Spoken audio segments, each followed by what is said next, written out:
Hi, എല്ലാവർക്കും നമസ്കാരം. ഞാൻ ദിവ്യ ചെറുവട്ടൂർ. ഒരു മരത്തിന്റെ ചില്ലയിൽ നീ ഒരുക്കിയ കൂടിന് ഒരു കാറ്റടിച്ചാൽ തീർന്നു പോകുന്ന ആയുസ് മാത്രമേ ഉണ്ടായിരുന്നുള്ളൂ കുരുവി പെണ്ണെ.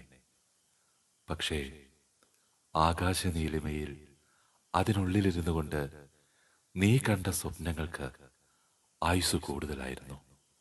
അതുകൊണ്ടാണ് മറ്റൊരു ചില്ലയിൽ വീണ്ടും നീ കൂടൊരുക്കാൻ തുടങ്ങിയത്. ഈ ഒരു കുഞ്ഞെഴുത്ത് വർഷങ്ങൾക്ക് മുൻപ് ഞാൻ എൻ്റെ ഒരു ഫ്രണ്ടിന് നൽകിയതാണ്. അന്ന് അവൾ എന്നെ സമീപിച്ച് പറഞ്ഞത് അവൾ ജീവിതത്തിൽ തളർന്നു പോവുകയാണ്, മുന്നോട്ട് പോവാൻ വയ്യ, അത്രയധികം മടുത്തുപോയി എന്നൊക്കെ പറഞ്ഞ് കരഞ്ഞപ്പോൾ ഞാൻ പറയുന്ന സമാധാന വാക്കുകളൊന്നും അവൾ കേൾക്കുന്നുണ്ടായിരുന്നില്ല. അന്ന് ഞങ്ങൾ പിരിയുമ്പോഴും ഒരുപാട് വേദനയോടുകൂടി തന്നെയാണ് അവളും പോയത്, ഞാനും പോകുന്നത്. കാരണം മറ്റൊരാൾ വിഷമിച്ചാണ് പോകുന്നത്. അന്ന് രാത്രി ഇതേപോലെ ഞാൻ എപ്പോഴും ചെയ്യാറുള്ളത് പോലെ ഒരു കുഞ്ഞെഴുത്ത് എഴുതിയിട്ട് അവൾക്ക് അയച്ചു കൊടുത്തു.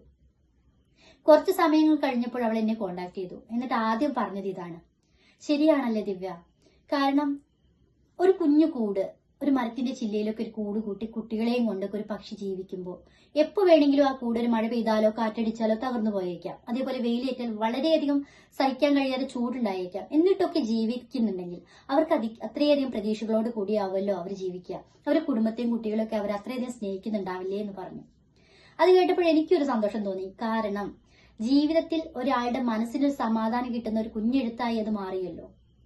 അതുപോലെ തന്നെയാണ് നമ്മൾ ഓരോരുത്തരും ജീവിതത്തെ കാണേണ്ടത്. കാരണം ജീവിതമാണ്, പ്രതിസന്ധി ഘട്ടങ്ങൾ ഉണ്ടായേക്കാം, നമ്മൾ വീണു പോയേക്കാം. പക്ഷെ അവിടെ തന്നെ നമ്മൾ കിടക്കാതെ അതിൽ നിന്ന് എണീറ്റ് വന്ന് എന്താണോ നമ്മുടെ ലക്ഷ്യം, എന്താണോ നമ്മുടെ സ്വപ്നം, അതിലേക്കുള്ള ചുവടുവെപ്പാവണം നമ്മൾ ഓരോ മനുഷ്യരുടെയും ജീവിതം.